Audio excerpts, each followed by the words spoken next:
Hey guys, hope you and the families are doing well. This video is going to take you through what I think is one of the strongest themes in the market right now, which is precious metals and precious metal miners. So we're going to begin by analyzing a chart of GLD, which is the gold proxy ETF. I could see how a little cup and handle builds. Now that's going to have a big influence on a lot of precious metal miners. So then I'm going to take you through 10 of my current favorite precious metal miners. We're going to look at them both from a technical perspective, but also from a fundamental perspective. Now we're going to do that on the market surge charts. They're today's video sponsor. If you're interested in a discounted trial, then you'll find a link to that in the description and the comment section below. So let's go gadget with it and start off with GLD. So I'm just going to outline here this potential cup with handle pattern that we could start to see forming here. So just to highlight the key daily moving averages on my chart currently, the pink magenta line is the 10-day EMA, the green line is the 21-day EMA, and the red line is the 50-day simple period moving average. For the type of setups that I'm looking at,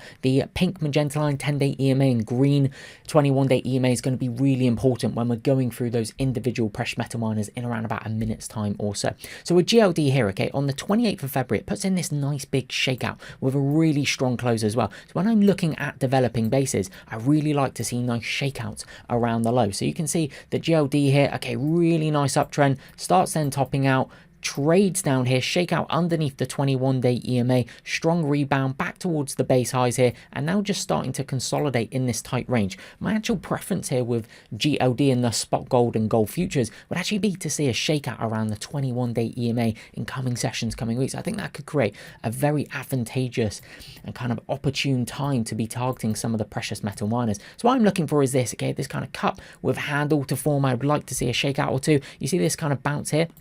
Get off the 21-day EMA, something like this to be happening in coming sessions could be quite nice to see this kind of shakeout attempt here. Now, obviously, the price of gold and what gold does is going to be heavily influential on a lot of precious metal miners. So if we see a little bit of a pullback going on in GLD, spot gold, gold futures, I would expect to see a pullback in a lot of the precious metal miners. So in terms of a pullback, what I like to do with commodity stocks is trade them on pullbacks. They tend to be quite choppy. So where I like to look for them is when they form what I call shakeout demand tails or gap down reversal bars.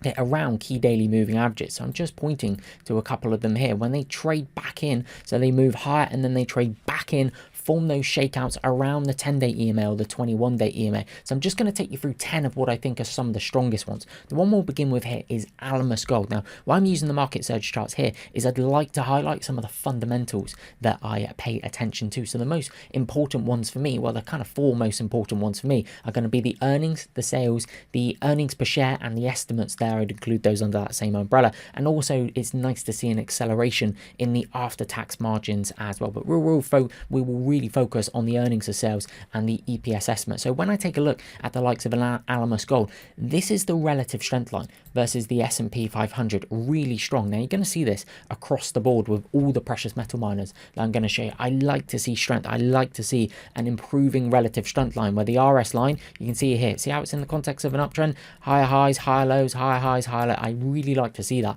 with a relative strength line. If we take a look here, now short term, it's a little bit extended. You see this shakeout?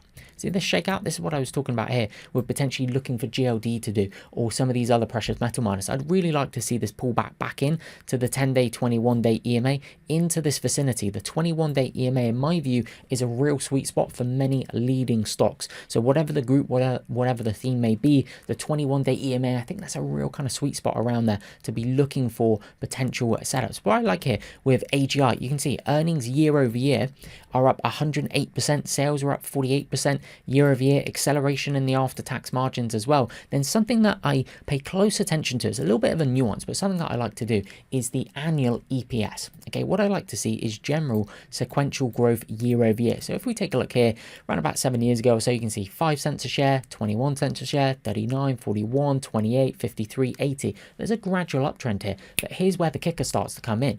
Can you see this here? 56% for 2025, and this little green arrow means forward guidance has been raised. So EPS annual estimates going into all-time high territory. Really like that. Let me take you through the next one, which is going to be Agnico, one of the bigger ones of the group. Really nice base. So the stock's able to break out of a pretty significant base here, and you see these kind of pullbacks and shakeouts into the key daily moving averages. There's one in there as well, you see that? Okay, these shakeouts, this is what I like looking for. Now this is kind of building a bit of a Davis box as well, with kind of shakeout down here underneath the very big round psychological number, as Livermore would refer to it, of $100. Okay, so it's basing underneath $100. If we take a look at the annual EPS, do you see how this is accelerating into all-time high territory? 31 cents, 96 cents, $1, $2, $2, $4, now getting into $5 territory. Take a look at the earnings year over year for a decent sized stock. Okay, the market cap is 49 billion. The earnings are up 117% year over year. Sales are up 24%. Acceleration in the after-tax margins as well. Okay, 20%, 25%, 26%, 28%. Take a look at this relative strength line. Okay, these are the things that I'm looking for, and then looking to pinpoint. If you follow my work on YouTube for a little while now, trigger bars, shakeout, demand tails, gap down, reversal bars, and I do think a real sweet spot moving average is around the 21-day EMA. Seeing here? 21-day EMA. You see in here? 21-day EMA. Here you get the 50-day and the simple period moving average in here. Around here you get 21-day EMA, and then it kind of bounces off the 10/21-day EMA. So that's why I'm looking for them. Okay, you see in here. So a lot of these precious metal miners, they won't just go off the 10-day EMA. It's often too quick for them. So it's a real kind of sweet spot of 21-day EMA, maybe around the 50 if the pullbacks are going to be a little bit bigger. Wheat and precious metals, another big one of the group, market cap of 31 billion. So again, it's a really strong stock. Okay, a little bit short-term extended, so I wouldn't mind seeing. You see this pullback in here? I taught you on YouTube a couple of weeks ago, maybe a month ago. So now the Morello, the intraday mean reversion long setup, where a stock trades down to a key daily moving averages, such as this, trades down to that 21 and then bounces right off of it. Look at this here. Look at this RS line. Okay, this is really impressive stuff. Earnings are up year over year, sales are up year over year, impressive after-tax margins, EPS estimates into all-time high territory over the last 8 years. These are things I'm looking for. This group at the minute, I think, is very strong and arguably the strongest group in the market. Barrick Gold, one of the big ones of the group. Again, market cap 32 billion, starting to act a little bit better. I could see this turning out to be like a quasi-deep cup and handle type pattern. And again, a little pullback in here, a little pullback into the 10-day, 21-day. Again, preference would be the 21-day year, guys. 70% year over year earnings growth, sales growth up 19%, growth in terms of the after-tax margins. Look at this, 12%, 17%, 15% to 21%. EPS estimates into all-time high territory over the last 8 years. These are the things that I'm looking for. I think this group is looking very interesting. Kinross Gold, one of the juniors, market cap of 13 billion. EPS estimates into all-time high territory. Earnings up 82% year over year. Sales up 27%. Margins accelerating 17%. Now, good size base, it's kind of pulled down, tested the prior resistance, and you see this shakeout here, just underneath the 50-day. These are the type of setups I love looking for in commodity related stocks. So a little bit volatile at the minute, so it's about, can it just calm down? Potentially there's a little shakeout. If you study Minervini's work, maybe it builds this little kind of little low pivot in here. But Kinross Gold, one I'm watching. Anglo Gold Ashanti, so ticker AU for this one. Again, one of the juniors, 13 billion market cap. Look at the earnings here. I mean, this is pretty staggering. Earnings were up 999%, okay, year over year. Sales up 39%. After tax margins accelerating 26%. In terms of those earnings, okay, this period last quarter, so it's obviously year over year based on a quarterly basis to remove the seasonality effect. Last year, the most recently reported quarter, Anglo Gold Ashanti reported 7 cents in the quarter. They just reported $1.03. Like, this is huge in terms of the revenue growth, 1.2 billion up to 1.7 billion.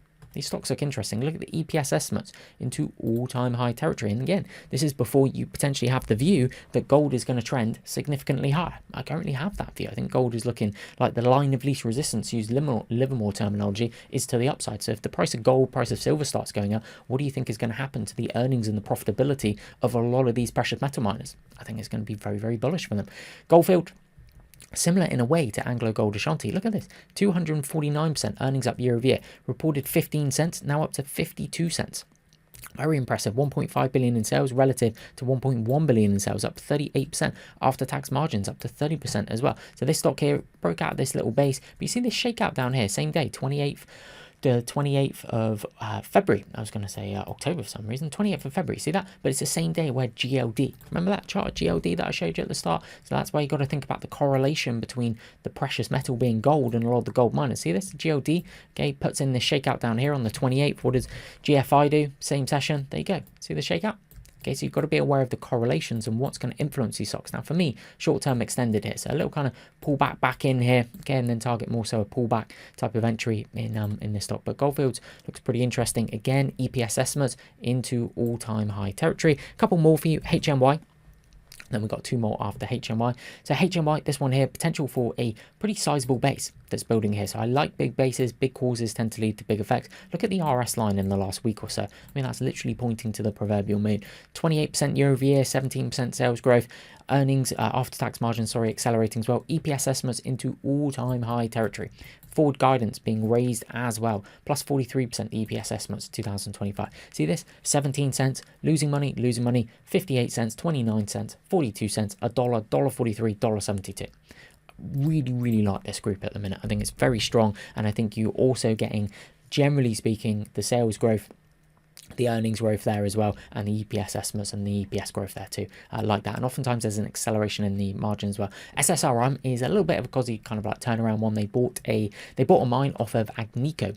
No, they bought it off of Newmont, I believe. And since then, the stock has been on an absolute tear. I mean, this type of action here, then you see what I mean, how it kind of sets around a clustering of the key daily moving averages, 10-day, 21-day, 50-day. All right, there it pulls back down, sets on the 21, bounce off the 21, kind of pulling back down to the 10-day, 21-day EMA. Here, shake out to the 21-day EMA. I mean, this stock here, look at some of this action. Look at the pops in the volume as well. I think this is very impressive. EPS estimates going into all-time high territory for 2025. EPS estimates up 343%. Guidance raised next year up 50%. Guidance raised as well. So really liking this. Looking for a flag type pattern to build around the 10-day EMA. I'm looking around this 21-day EMA to try and pinpoint an entry. Then I'll finish with one predominantly silver miner. So I think gold technically is a lot stronger currently than silver, and I think we're seeing that in the action of the gold miners relative to the silver miners. If you look at, say, GLD, okay, GLD was able to come out of this base, being able to come out of this base up here. As I said, potential for this little kind of like cup and handle type pattern building here. If I show you SLV, it's still in its big base. I mean, this is a pretty nice big base that's building here. It's got a little bit of a kind of cup with a handle look to it in the second part. Little pullback, shakeout around the 10-day EMA. So I think silver, as shown here by SLV, the silver proxy, looks pretty interesting. Good size base. The current leader in terms of silver miners for me is Pan American Silver. So still in its base, good size base on it as well. Kind of building, starting to build higher lows, big kind of base. I mean, you could go kind of like this on it, starting to build higher lows throughout the base. Like it. If we look at the earnings growth, okay, company last year lost 4 cents in this reported quarter, made 35 cents in this quarter, so up 975% year over year. Sales up 22%. Margins look pretty good to me as well at 15.6% relative to prior quarters. EPS estimate, see this? All-time highs. So with everyone that I just showed you, all of them going into all-time high territory relative to the last 8 years. Really like it. I think the action of the group is very strong. Precious metals as well look pretty strong, pretty constructive to my eyes. So with this one here, I'm just looking for it to maybe tighten.